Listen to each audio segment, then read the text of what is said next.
The war on drugs has been an utter failure, and I think that we need to rethink and decriminalize our marijuana laws. But I'm not somebody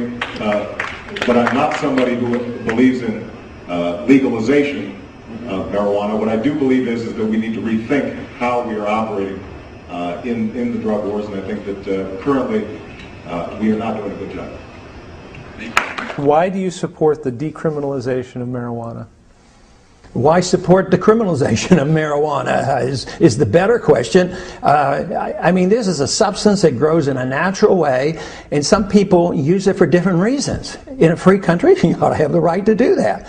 And another good reason is the war on drugs is a total failure, and it's created a monster of a problem for us, and we spend hundreds of billions of dollars. Prohibition is absurd. Good evening, Mr. President. My name is Mackenzie Allen. I'm a retired law enforcement officer and member of LEAP, Law Enforcement Against Prohibition. The so-called war on drugs has been waged for 40 years at a cost of $1 trillion and thousands of lives, with nothing to show for it but increased supplies, cheaper drugs, and a dramatic increase in violence associated with the underworld drug market. Sir, do you think there will or should come a time for us to discuss the possibility of legalization, regulation, and control of all drugs, thereby doing away with the violent criminal market as well as a major source of funding for international terrorism? Thank you so much for your time, Mr. President. Well, I think this is an entirely legitimate topic for debate. I am not in favor of legalization. I am a strong believer that we have to think more about drugs as a public health problem. When you think about other damaging activities in our society, smoking, drunk driving, making sure you're wearing seatbelts. Typically, we've made huge strides over the last 20, 30 years by changing people's attitudes. And on drugs, I think that a lot of times we have been so focused on arrests, incarceration, interdiction, that we don't spend as much time thinking about how do we shrink demand.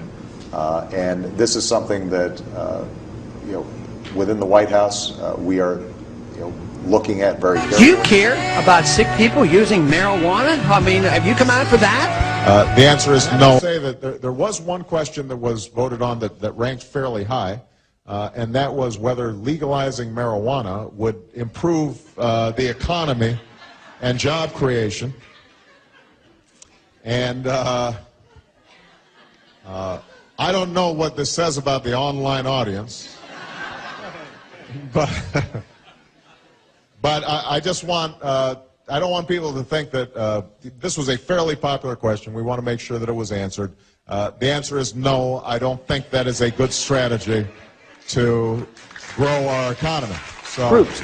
We don't get our rights because we're gays or women or minorities. We get our rights from our Creator as individuals. So every individual should be treated the same way. A system designed to protect individual liberty will have no punishments for any group and no privileges. Today, I think inner city folks and minorities are punished unfairly in the war on drugs. For instance, blacks make up 14% of those who use drugs, yet 36% of those arrested are blacks, and it ends up that 63% of those who finally end up in prison are blacks. This has to change. We don't have to have more courts and more prisons. We need to repeal the whole war on drugs. It isn't working. We have already spent over $400 billion since the early 70s, and it's a wasted money. Prohibition didn't work. Prohibition on drugs doesn't work. So we need to come to our senses, and absolutely, it's a disease. We don't treat alcoholics like this. This is a disease, and we should orient ourselves to this. That is one way you could have equal justice under the law. Thank you, Congressman. Okay, Stephen Baldwin, hi. You're against legalizing marijuana. Why? Well, it's a little bit ironic. I could see why Jimmy wanted to rush out of there so quickly. Here you're looking at an actor that has starred in two very popular marijuana films, Half-Baked and Biodome. And, here I am bringing a faith-based conservative perspective to this issue. And, obviously, Joy, there's a lot of common sense that needs to be included in this conversation. It's a very simple reality. marijuana leads to doing worse things. That's just a fact. I don't care what anybody says, what the debate is. When you smoke marijuana at a young age, it'll usually lead to alcohol abuse and harder drugs. So right there, I mean, that's one reason why it should not be legalized. We've heard that for years, that it's a gateway drug. What do you say to that, Congressman Paul? Well, I think that's silly. Probably the most addictive drug in the country, in the world, is nicotine. And nobody talks about nicotine being a gateway drug. So there's no sense to that. And besides, it's not nearly as addictive as alcohol. So if you're a consistent person and you think the government should be regulating personal behavior, you have to be for prohibition of alcohol. And when you look back and throughout history and what happened to that was a total disaster. It created the Al Capones. And right now today, there's so much violence today, not because people use drugs, but because they're illegal. That's why, you know, the people who benefit the most by all these laws, these are the drug cartels. They lobby to keep these laws in place because they can't exist without them. You don't have the Al Capones now because you don't have prohibition of alcohol. Prohibition is what is bad. And this does not mean we endorse personal behavior that is not beneficial. It just means who regulates personal behavior, and it shouldn't be the state. There's no benefits to it. It's just like regulating church behavior or religious behavior of any sort. So I see no purpose in doing this. Okay, Stephen, we'll get back to you when we return. Okay, more Baldwin versus Paul. But I think this is a typical example of trying to fix a problem that we invite upon ourselves. In economics, I adhere to the position that once you want to do good in the economy, and with all the best motivations, we do things and we create new problems, then we have to go back. And if you get 2 new problems for every intervention, then you're constantly writing laws. Well, in social policy, I believe the same thing.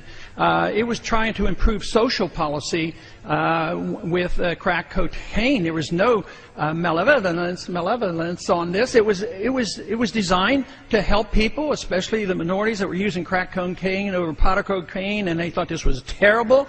And it turned out that it backfired. It actually hurt minorities. It didn't help them. And here we're trying to correct this disparity.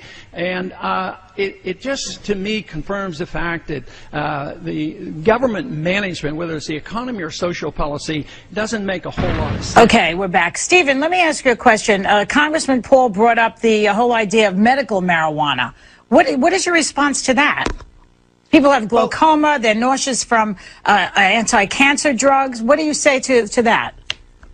Well, again, you know, there is, you know, not a whole lot of research to back up the fact that there aren't alternatives even to that. There's lots of pain relieving practices that people can study. So I must say that, to be honest with you, Joy, when in fact there are people for those reasons that do have success with it, then if prescribed under a controlled situation, then yes, obviously that makes a lot of sense. But back to Mr. Paul's statement about, you know, the addictive aspects of smoking cigarettes. Obviously, if I smoke a cigarette, I'm not going to get in my vehicle and be impaired potentially to damage somebody else's life. If we legalize marijuana, there's no question that the number of deaths related to people being impaired under the influence of marijuana is going to increase. The question is, just to be able to tax it, is it worth it? That's the question. Rob, what do you say to that?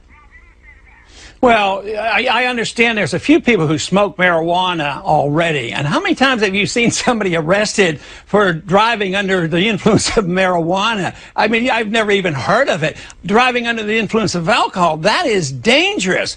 But people shouldn't do that, and they should be responsible. But you can't get more people smoking marijuana. It's just that what is so bad is the war on marijuana, putting people in prison. They can be caught using drugs for the 3rd time, never committing a violent act, and putting them in prison for life. And yet rapists and murderers can get out. And if you think of all that expenses, you're talking about hundreds of billions of dollars that get spent on this.